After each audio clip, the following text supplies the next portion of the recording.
You should be in bed, Princess. It's after 10. Right. The ninth commandment. Good night. Night. Sure of anything? Just to be on the safe side, let's assume she did.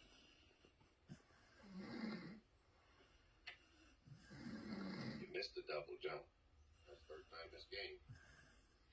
Guess I'm having a little trouble concentrating. And about mentioned. What about it?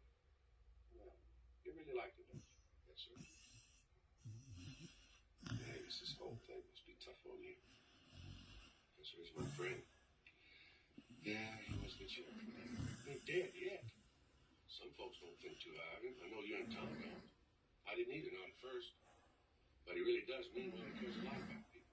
And I know for a fact he don't like running with clothes.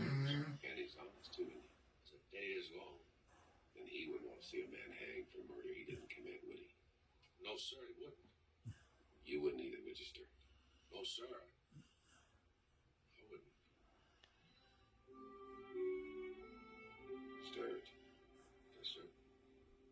It's your move. Every weekend, Jim Rockford is solving crime with a smile.